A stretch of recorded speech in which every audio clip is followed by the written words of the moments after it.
میری وفات کے بعد ایک بار ضرور پڑھیے۔ بہت عرصہ پہلے دل کو چھو لینے والی یہ تحریر پڑھی تھی، پھر لاکھ ڈھونڈنے پر نہ ملی۔ اب جو ملی تو اس فن پارے کو آپ کی نظر کر رہا ہوں۔ ہو سکتا ہے آپ پہلے پڑھ چکے ہوں، لیکن حقیقت سے بھرپور یہ تحریر بار بار پڑھنے کے لائق ہے۔ ایک نامعلوم ڈائری سے میری وفات کے بعد۔ موسم سرما کی ایک انتہائی ٹھٹھرتی شام تھی جب میری وفات ہوئی۔ اس دن صبح سے بارش ہو رہی تھی۔ بیوی صبح ڈاکٹر کے پاس لے کر گئی۔ ڈاکٹر نے دوائیں تبدیل کی، مگر میں خلاف معمول خاموش رہا۔ دوپہر تک حالت اور بگڑ گئی۔ جو بیٹا پاکستان میں تھا وہ ایک تربیتی کورس کے سلسلے میں بیرون ملک تھا۔ چھوٹی بیٹی اور اس کا میاں دونوں یونیسیف کے سروے کے لیے کراچی ڈیوٹی پر تھے۔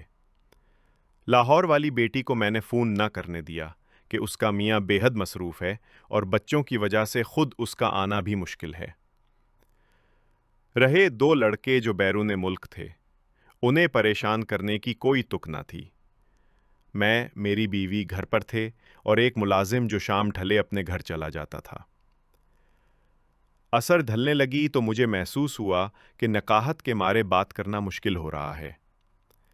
میں نے اپنی پرانی ڈائری نکالی، بیوی کو پاس بٹھا کر رقم کی تفصیل بتانے لگا جو میں نے وصول کرنا تھیں اور جو دوسروں کو ادا کرنا تھیں۔ بیوی نے ہلکا سا احتجاج کیا، یہ تو آپ کی پرانی عادت ہے، ذرا بھی کچھ ہو تو ڈائری نکال کر بیٹھ جاتے ہیں۔ مگر اس کے احتجاج میں پہلے والا یقین نہیں تھا۔ پھر سورج غروب ہو گیا، تاریکی اور سردی دونوں بڑھنے لگیں۔ بیوی میرے لیے سوپ بنانے کچن میں گئی۔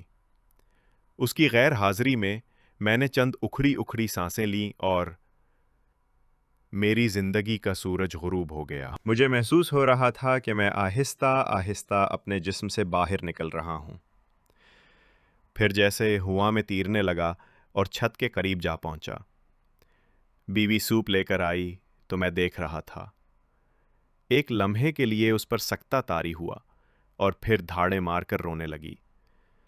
میں نے بولنے کی کوشش کی، مگر عجیب بات تھی کہ میں سب کچھ دیکھ رہا تھا مگر بول نہیں سکتا تھا۔ لاہور والی بیٹی رات کے پچھلے پہر پہنچ گئی تھی۔ کراچی سے چھوٹی بیٹی اور میاں صبح کی پہلی فلائٹ سے پہنچ گئے۔ بیٹے تینوں بیرونی ملک تھے۔ وہ جلد سے جلد بھی آتے تو 2 دن لگ جانے تھے۔ دوسرے دن عصر کے بعد میری تدفین کر دی گئی۔ شاعر، ادیب، صحافی، سول سرونٹ، سب کی نمائندگی اچھی خاصی تھی۔ گاؤں سے بھی تقریباً سبھی لوگ آ گئے تھے۔ ننہیال والے گاؤں سے ماموزاد بھائی بھی موجود تھے۔ لحد میں میرے اوپر جو سلی رکھی گئی تھیں، مٹی ان سے گزر کر اندر آ گئی تھی۔ بائیں پاؤں کا انگوٹھا جو آرتھرائٹس کا شکار تھا، مٹی کے بوجھ سے درد کر رہا تھا۔ پھر ایک عجیب کیفیت طاری ہو گئی، شاید فرشتے آ پہنچے تھے۔ اسی کیفیت میں سوال و جواب کا سلسلہ ہوا۔ یہ کیفیت ختم ہوئی۔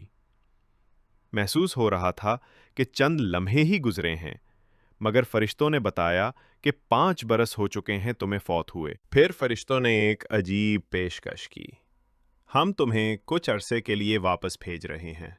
تم وہاں دنیا میں کسی کو نظر نہیں آؤ گے۔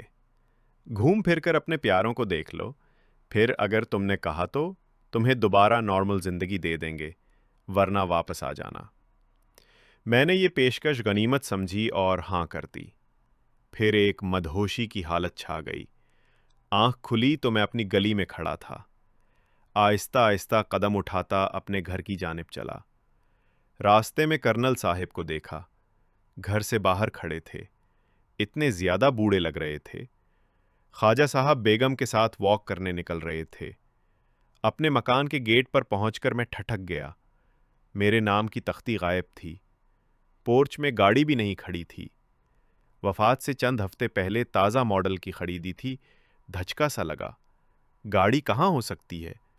بچوں کے پاس تو اپنی اپنی گاڑیاں تھیں۔ تو پھر میری بیوی جو اب بیوہ تھی، کیا گاڑی کے بغیر تھی؟ دروازہ کھلا تھا۔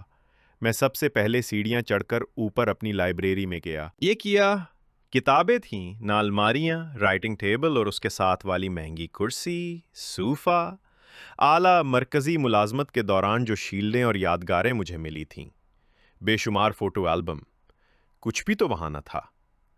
مجھے فارسی کی قیمتی ایران سے چھپی ہوئی کتابیں یاد آئیں، دادا جان کے چھوڑے ہوئے قیمتی قلمی نسخے، گلستان سعدی کا نادر نسخہ جو سونے کے پانی سے لکھا ہوا تھا اور دھوپ میں اور چھاؤں میں الگ الگ رنگ دکھاتا تھا، نا اور والد صاحب کی ذاتی ڈائریاں، سب غائب تھیں۔ کمرہ یوں لگتا تھا جیسے گودام کے طور پر استعمال ہو رہا ہو۔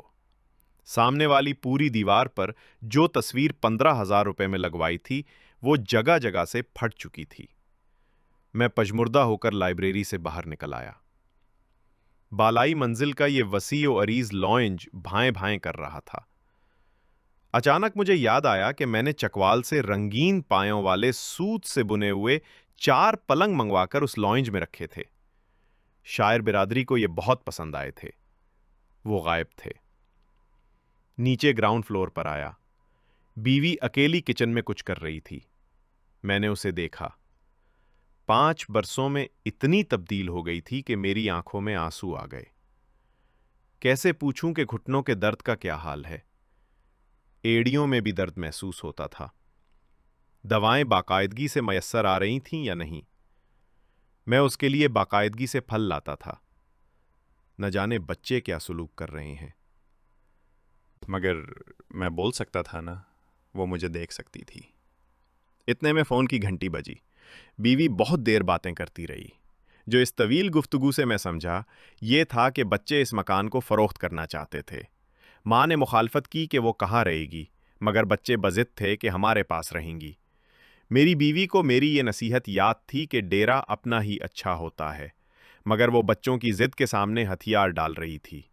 گاڑی کا معلوم ہوا کہ بیچی جا چکی تھی۔ بیوی نے خود ہی بیچنے کے لیے کہا تھا کہ اسے ایک چھوٹی آلٹو ہی کافی ہوگی۔ اتنے میں ملازم لانج میں داخل ہوا۔ یہ نوجوان اب ادھیڑ عمر لگ رہا تھا۔ میں اس کا لباس دیکھ کر ٹھٹک گیا۔ اس نے میری قیمتی برانڈڈ قمیض جو ہانگ کانگ سے خریدی تھی پہنی ہوئی تھی۔ نیچے وہ پتلون تھی جس کا فیبرک میں نے اٹلی سے خریدا تھا۔ اچھا، تو میرے بیش بہا ملبوسات ملازموں میں تقسیم ہو چکے تھے۔ میں 1 سال لوگوں کی نگاہوں سے غائب رہ کر سب کو دیکھتا رہا۔ ایک ایک بیٹے بیٹی کے گھر جا کر ان کی باتیں سنی۔ کبھی کبھار ہی ابا مرحوم کا یعنی میرا ذکر آتا، وہ بھی سرسری سا۔ ہاں، زینب میری نواسی اکثر نانا ابو کا تذکرہ کرتی۔ ایک دن ماں سے کہہ رہی تھی، اماں یہ بانس کی میز کرسی نانا ابو لائے تھے نا جب میں چھوٹی سی تھی، اسے پھینکنا نہیں۔ ماں نے جواب میں کہا، جلدی سے کپڑے بدل کر کھانا کھاؤ، پھر مجھے میری سہیلی کے گھر ڈراپ کر دینا۔ میں شاعروں ادیبوں کے اجتماعات اور نشستوں میں گیا، کہیں اپنا ذکر نہ سنا۔ وہ جو بات بات پر مجھے جدید غزل کا ٹرینڈ سیٹر کہا کرتے تھے جیسے بھول ہی چکے تھے۔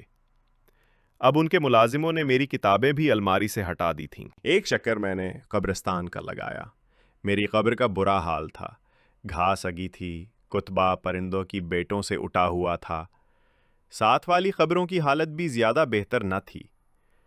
1 سال کے جائزے کے بعد میں اس نتیجے پر پہنچا کہ میری موت سے دنیا کو کوئی فرق نہیں پڑا تھا، ذرا بھر بھی نہیں۔ بیوی یاد کر لیتی تھی، تاہم بچے، پوتے، نواسے، نواسیاں سب مجھے بھول چکے تھے۔ ادبی حلقوں کے لیے میں اب تاریخ کا حصہ بن چکا تھا۔ جن بڑے بڑے محکموں اور اداروں کا میں سربراہ رہا تھا، وہاں ناموں والے پرانے بورڈ ہٹ چکے تھے۔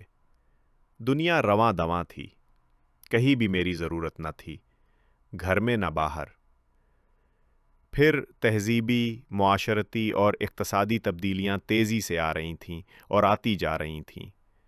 ہوائی جہازوں کی رفتار 4 گنا بڑھ چکی تھی۔ دنیا کا سارا نظام سمیٹ کر موبائل فون کے اندر آ چکا تھا۔ میں ان جدید ترین موبائلوں کا استعمال ہی نہ جانتا تھا۔ فرض کیجئے میں فرشتوں سے التماس کر کے دوبارہ دنیا میں نارمل زندگی گزارنے آ بھی جاتا تو کہیں بھی ویلکم نہ کہا جاتا۔ بچے پریشان ہو جاتے، ان کی زندگیوں کے اپنے منصوبے اور پروگرام تھے جن میں میری گنجائش کہیں نہ تھی۔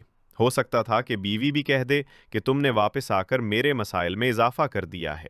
مکان بک چکا، میں تنہا تو کسی بچے کے پاس رہ لیتی، دو کو اب وہ کہاں سنبھالتے پھریں گے؟ دوست تھوڑے بہت، باقی بچے تھے، وہ بھی اب بیمار اور چل چلاؤ کے مراحل طے کر رہے تھے۔ میں واپس آتا تو دنیا میں مکمل طور پر ان فٹ ہوتا، نئے لباس میں پیوند کی طرح، جدید بستی میں پرانے مقبرے کی طرح۔